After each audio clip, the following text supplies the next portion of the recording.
menekankan semua transportasi publik termasuk Wush jangan dihitung untung dan rugi saja, tapi ada manfaat bagi rakyat. Prabowo juga menyampaikan keinginannya agar kereta cepat Wush tak hanya sampai Surabaya tapi tersambung sampai Banyuwangi.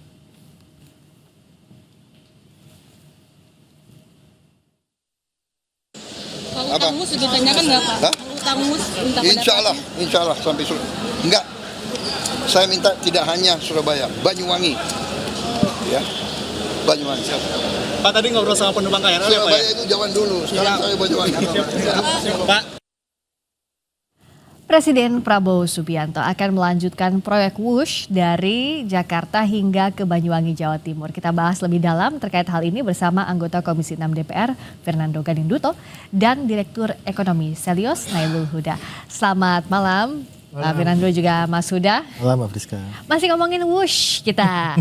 Kalau Pak Prabowo bilang akan ambil tanggung jawab, Mas Huda bacanya seperti apa? Tanggung jawab seperti apa yang bisa diambil alih dalam kondisi seperti ini? Ya, sudah pasti kalau yang namanya proyek nasional yang dia multi years kan, baik itu dari sisi pembangunan maupun pendanaan, maka yang bertanggung jawab adalah presidennya. Itu sudah pasti. Tidak perlu Prabowo sampaikan saya akan bertanggung jawab, itu sudah pasti harus tanggung jawab. Karena kan sebagai pimpinan negara kan ya sudah sewajarnya dan sudah ya bisa dibilang ya memang harus tanggung jawab Pak Prabowo. Nextnya uangnya siapa yang dipakai buat utang Wush? Ini kan B2B skemanya. Nah makanya ini yang masih mengambang dari pernyataannya Pak Prabowo yang bilang akan tanggung jawab dan uang 1,2 T itu tidak masalah. Nah apakah ini dengan skema APBN atau dengan Danantara? Ini yang masih belum terjawab. Nah kalau kita sampaikan berkali-kali juga disampaikan bahwa seharusnya ini skemanya B2B, Danantara bisa menghandle ini dan Danantara kan juga undernya Pak Presiden. Terus ya artinya ya tanggung jawab Presiden juga untuk bisa meminta Danantara untuk membayar itu, bukan dari dana APBN. Karena skemanya ini B2B. Is it possible? Mungkinkah dari Danantara? Sangat mungkin, kenapa nggak mungkin? Danantara itu kan memiliki dividen yang sangat besar. Dan Danantara bukan hanya memiliki dividen aja, mereka punya corporate action sebagai holdingnya dari KAI, PTPN dan seluruh konsorsium ini kan, mereka punya kapasitas untuk melakukan ini. Dan menurut saya Mbak Friska, ini KCC ini hal kecil untuk Danantara. Jadi menurut saya nggak usah khawatir. Dari hari ini statement saya di 2 minggu terakhir ini termasuk di Kompas TV juga itu terjawab hari ini bahwa Pak Presiden jelas menyatakan bahwa rakyat Indonesia tak perlu khawatir karena setiap kali saya jadi narasumber juga saya menyatakan hal yang sama bahwa rakyat Indonesia tidak perlu khawatir karena ini akan selesai dalam waktu dekat. Gitu. Apakah mungkin dalam artian begini karena kan sekarang juga ada yang diinginkan Pak Prabowo tidak hanya sampai Surabaya juga sampai Banyuwangi. Kuat enggak secara fiskal kita? Harus pasti kuat. Karena dengan banyaknya proyek-proyek andalan Pak Prabowo masih bisa. Statement Pak Prabowo hari ini merupakan sebuah statement patriot yang sangat hebat sekali menurut saya. Dia sangat bertanggung jawab. Dia bilang ini dia udah tahu permasalahannya, dia akan handle semua. Itu saya rasa sebuah statement yang sangat berani sekali dan hebat sekali menurut saya. Jadi kita patut apresiasi. Bahwa kemudian proyek ini akan lanjut ke Surabaya dan Banyuwangi itu menurut saya harus karena ini kan proyek moda transportasi bukan untuk hiburan ini bukan hanya hiburan dari Jakarta Bandung aja ini kan moda transportasi Mbak Friska ini artinya proyek ini harus terus berjalan sampai Surabaya sehingga masyarakat Indonesia itu bisa menggunakan ini sebagai moda transportasi bukan sebuah hanya hiburan kereta cepat aja gitu. Ya. Untuk public service obligation ini kita setuju memang ada kemanfaatan untuk transportasi publik tapi kan pada praktiknya tadi untuk membayar utangnya bagaimana? Kalaupun Danantara, apakah ia mau dari Danantara skemanya? Ada banyak tadi proyek yang saat ini sedang jadi prioritasnya Pak Prabowo. Ada banyak program yang jadi prioritasnya Pak Prabowo. Ya, yang pasti adalah sebenarnya ini kan jadi masalah ketika PT KAI itu ngobrol sama DPR. Gitu kan. Ngobrol sama DPR. Bom waktu itu yang disampaikan. Bom waktu dan sebagainya.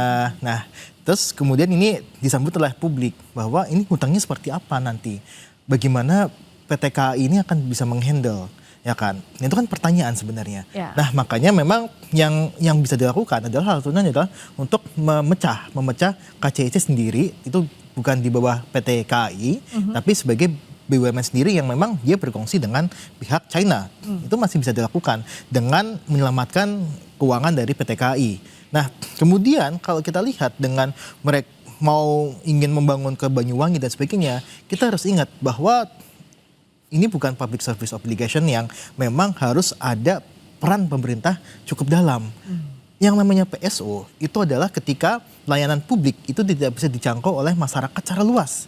Nah, sedangkan ini kan penggunanya kan ya masih kalau bisa kita bilang ya dengan tataran substitusi produk yang ada, ini penggunanya masuk ke kelas menengah ke atas. Jadi masih ada banyak substitusi kendaraan transportasi umum selain ini. Misalkan kereta yang biasa itu juga mungkin masa bus disubsidi dengan katakan PSO gitu kan, tapi kereta yang ke Bandung yang reguler itu tidak. Terus kemudian bagaimana ketika kita bicara terkait dengan ya swastanya seperti apa? Karena di sini masih ada. Makanya salah satu yang saya cukup kaget adalah Pak Prabowo bilang ini adalah PSO. Padahal secara definisi di undang-undang dan sebagainya bukan sebagai PSO. Nah, ini yang kita perdebatkan sebenarnya bahwa ini bukan PSO. Ini ya murni ketika kita bicara terkait dengan pelayanan dari BUMN yang memang tugasnya bisa mengambil untung dari situ. Oke, jadi secara definisi pun sudah berbeda menurut Mas Huda ya antara apa itu WUSH yang disebut PSO, padahal kata Mas Huda ya bukan PSO sebenarnya, Pak Fernando. Ya, jadi menurut saya gini, kita mesti berangkatnya dari apakah gunanya bus ini. Kan bus ini kan kereta cepat yang kita banggakan juga. Jadi seluruh warga Indonesia hari ini bangga sekali dengan kereta cepat. Saya di Instagram saya di mana-mana tuh selalu mereka bangga saya dan minta untuk saya untuk mempertahankan bus ini, bahkan melanjutkan sampai Surabaya. Itu kan sebuah manfaat. Buat manfaat yang diberikan oleh pemerintah dalam hal ini BUMN untuk masyarakat luas gitu. Jadi menurut saya ini suatu benefit bahwa kemudian tuh harganya mahal dan seterusnya, ya tentunya kan kita ada kereta yang biasa, kita ada moda transportasi yang lain gitu yang pemerintah menyediakan variasi untuk transportasi ini dari berbagai harga gitu. Jadi menurut saya ini harus terus dilanjutkan. Jadi ini kan bermanfaat besar untuk masyarakat Indonesia dan tentunya Pak Prabowo kan selalu memberikan ini kan terbaik untuk masyarakat gitu. Jadi kita banyak yang juga terbantu dengan WUSH dengan waktu tempuhnya jauh lebih pendek, lebih efektif. Tapi pertanyaannya kan mampukah kita sudah sampai ke sana? Dan kalaupun ingin diperpanjang, apa skema yang sebaiknya agar tidak semakin membebani utang negara yang saat ini pun sudah direstrukturisasi dari 40 ke 60 tahun. So apa solusinya? Kita bahas saja dari Sapa Indonesia Malam.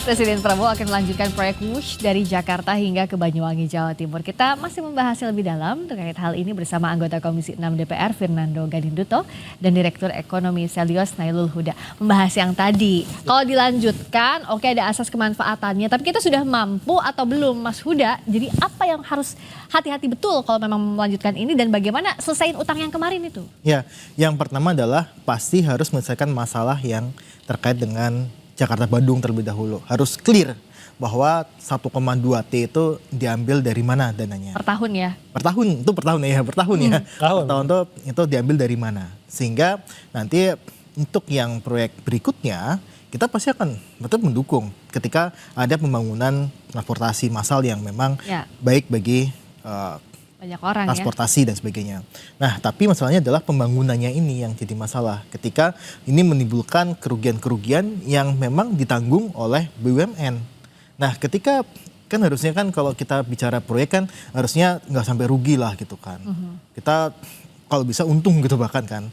Bahkan kalau kita lihat sebenarnya ketika pun dikatakan ini masih merugi dan sebagainya, ini harus dihitung ulang, kalkulasi ulangnya tuh yang penting Mbak. Karena gini, karena perkiraan awal dari PT KCIC itu adalah 30.000 penumpang per hari. Sekarang itu cuma 16.000 maksimal. 16.000 gitu. Sepertiga itu pun maksimal. Maksimal gitu kan, bahkan ada yang lebih turun lagi dan sebagainya. Bahkan di Senin yang harusnya ya peak hour itu nggak apakah memang pangsa pasarnya ada. Nah, kadang kalau kita lihat pembangunan infrastruktur di Indonesia, terutama di zamannya Pak Jokowi ya, itu tidak mempertimbangkan pasarnya. Kita lihat salah satunya apa coba? Yang paling ketara adalah Bandara Kertajati. Pangsa pasar seperti apa? Tiba-tiba ada bandara di situ, tidak memikirkan pangsa pasar, yang akhirnya sekarang sepi. Nah, ini sama seperti itu. Jadi memang kalau kita lihat ketika mau membangun sebuah proyek itu harus dilihat pangsa pasarnya seperti apa. Jangan sampai pangsa pasar yang nggak ada rendah, tapi kita paksakan dengan biaya yang tinggi. Nah, makanya ini jadi ya tadi boncos-boncos terus yang pada akhirnya kita membayar hutang yang tinggi, dan lagi-lagi siapa yang membayar itu juga belum jelas. Rekalkulasi ini seperti apa sih kalau dari DPR mendorongnya agar siapa yang bayar utangnya pun juga ini masalah servis untuk publik, tapi juga harus dihitung dong, jangan sampai rugi terus tiap hari. Saya sepakat dengan Mas Huda bahwa ini harus dihitung ulang. Tapi Mas Huda mesti tahu juga di dalam bisnis itu agak jarang kalau bisnis langsung di tahun pertama, tahun kedua langsung untung signifikan, itu agak jarang. Apalagi kita bicara moda transportasi seperti ini. Mbak Friska bisa cek di seluruh dunia namanya bisnis moda transportasi ini nggak ada yang untung signifikan. Itu untungnya tipis-tipis saja gitu. Itu namanya moda transportasi. Itu yang pertama. Yang kedua masalah pendapatan, masalah sales. Mas Huda juga mesti tahu juga kita punya TOD yang bisa kita menghasilkan uang di luar tiket. Itu belum maksimal Mbak Friska hari ini. Karena kita bicara baru 2 tahun. Itu kan membangun TOD itu nggak hanya 2 tahun. Itu panjang itu perjalanannya. Jadi dengan TOD yang kita bisa bangun dan kita menghasilkan uang di luar tiket itu bisa menghasilkan uang juga Mas Huda. Jadi kita perlu waktu untuk sampai sana. Lalu masalah yang tadi Mbak Friska juga sempat nanya, sanggup nggak kita bikin sampai Surabaya? Saya rasa gini Mbak Friska.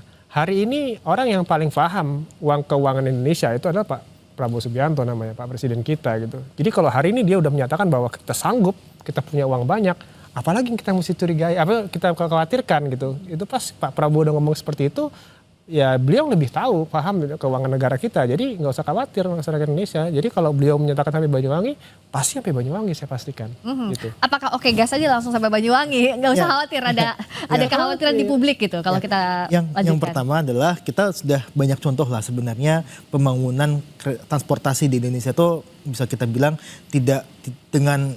bisa kita bilang nampaknya tidak prudent. Contohnya LRT Palembang. Satu tuh dari Palembang, kereta bandara Jakarta itu sepi juga kan. Berapa tahun itu? Lama banget kan. Nah itu bentuk kerugian. Nah yang dari Palembang juga akhirnya siapa yang tanggung jawab dan sebagainya, itu lembar-lembaran juga. Itu baru satu. Nah yang lembahnya banyak. Sama aja seperti kereta api cepat ini gitu kan. Nah yang kedua adalah terkait dengan tadi ya, apakah sampai Banyuwangi dan sebagainya. Nah saya menarik tadi Pak Prabowo juga ditanyain sama wartawan bahwa Pak kalau kereta api di luar Jawa seperti apa?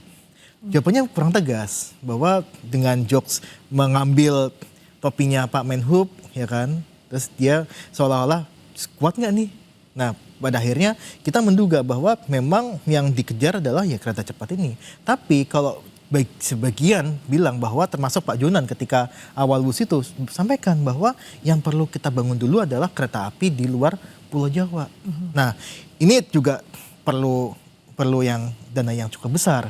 Makanya tadi kalau misalkan PT KAI dicabut aja, dia tidak diberikan beban KCIC itu didirikan sendiri gitu kan. Nah ini bisa untuk KAI itu bisa lebih luas lagi untuk mengembangkan kereta-kereta api yang ada di luar Pulau Jawa gitu kan. Karena ini sangat urgent juga, dibutuhkan juga gitu kan. Kita Sulawesi masih belum juga kan, belum ada juga gitu. Sulawesi misalnya begitu. Iya Sulawesi. Tapi kita harusnya punya dananya untuk itu prioritasnya. Ya, kalau saya prioritas untuk membangun yang tertinggal terlebih dahulu lah gitu kan. Yang belum ada dulu. Yang belum ada gitu kan. Sulawesi meskipun ya kalau kita bilang juga harus dihitung juga soal pangsa pasarnya seperti apa, marketnya seperti apa gitu kan. Tapi kalau itu ya bisa dibilang ya kalau nggak tinggi-tinggi amat harganya mungkin bisa naik gitu kan. Nah inilah yang sebenarnya kebijakan publik itu kan terkait dengan prioritas. Prioritas mana yang akan didahulukan sama Pak Presiden itu yang jadi. Kenapa kita bicara prioritas ini Pak Fernando? Agar kita itu menyelesaikan masalah bukan dengan masalah yang baru lagi. Termasuk untuk yang Banyuwangi. Apa kalaupun iya, apa yang DPR harus dorong agar tidak ada masalah baru sementara utang kemarin juga masih harus dipikirkan? Tentu yang kami dorong, kami akan mengawasi secara intens mengenai ini gitu. Kan ini kan cost of run yang kita hadapi di WUS ini kan sebuah pelajaran yang sangat berharga sekali untuk kita gitu. Jadi kita pastikan nanti pada saat kereta cepat ini diperpanjang sampai Jawa Tengah maupun Jawa Timur maupun sampai Banyuwangi, itu kita pastikan bahwa tidak ada cost of run seperti ini atau ada korupsi atau apa, saya nggak tahu yang menyebabkan harga ini menjadi besar gitu. Itu akan kita awasi gitu. Saya pastikan kami di Komisi 6 pasti akan mengawasi ini semua gitu. Saya pastikan bahwa BUMN ini harus bekerja dengan baik supaya bisa memberikan terbaik kepada masyarakat dari moda transportasi ini gitu. Terutama agar jangan yes sir di awal, lalu berikutnya masalah di kemudian hari. Apa sih Mas Huda, kalaupun ini mau dilanjutkan, yang harus dievaluasi di awal, yang nggak usah cepet-cepet, tapi matang dulu di awal gitu. Ya, yang paling awal adalah sebenarnya visibility study-nya. Itu harus prudent. Bahwa ketika ini dikatakan pangsa pasar sekian, ya harus sekian gitu kan. Dan kemudian kalau kita lihat sebenarnya untuk terkait dengan skema pembiayaan itu juga harus fair gitu kan, harus terbuka. Nah, kadang yang kita heran adalah selama ini masih sedikit dokumen-dokumen terkait dengan perjanjian antara KCIC ini ya, dan antara pemerintah kita dengan pemerintah China ataupun bisnisnya Cina dengan PT KAI konsorsium itu tidak terbuka. Sampai sekarang itu nggak ada dokumen-dokumen yang memang ini harusnya ada pasal-pasal apa ketika terjadi force majeure dan sebagainya, ketika ada hutang bagaimana cara penyelesaiannya, tidak ada. Itu makanya memang yang harus kita dorong adalah transparansinya. Ya. Nah, kita titipkan juga ke Mas Nando sebenarnya bahwa transparansi ini harus dibuka ke publik gitu kan. Nah, ketika beliau nanti akan kunjungan ke lapangan dan sebagainya, itu kita harapkan memang ada dokumen-dokumen yang bisa kita pelajari, yang publik kita bisa baca sehingga semuanya clear, tidak ada yang tertutupi, dan kita ya mendorong bahwa ya ini harus diselesaikan secara B2B tetap. Kalau Ketua DPR menyambung yang tadi, Bu Puan sudah bilang bahwa akan segera dievaluasi untuk WUSH ini. Kapan dan bagaimana? Kami sebelum reses kemarin, kami kan baru paripurna hari ini, baru masuk hari ini ya. Jadi kita sebelum reses kemarin itu, Komisi 6 sudah menjadwalkan kunjungan kerja ke KCIC di hari Jumat besok.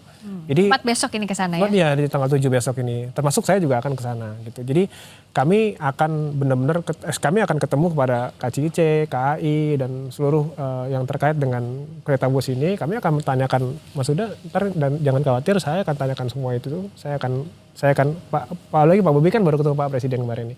Kami pengen tahu juga apa yang disampaikan Pak Presiden, itu akan kami tanya juga gitu, supaya gimana caranya kereta bus ini terus jalan, nggak ada masalah lagi gitu. Karena Pak Presiden kan hari ini udah bilang ini nggak ada masalah, kita akan selesaikan semua. Nah, dengan cara apa? Nah, ntar kita akan tanyakan hari Jumat besok. How-nya bagaimana nanti kita tunggu jawabannya hari Jumat, akan jadi headline kayaknya ya kunjungan DPR ini ke sana. Terima kasih Pak Fernando Ganinduta, terima kasih juga Mas Nailul Huda sudah hadir di Sapa Indonesia Malam. Berikutnya saudara kami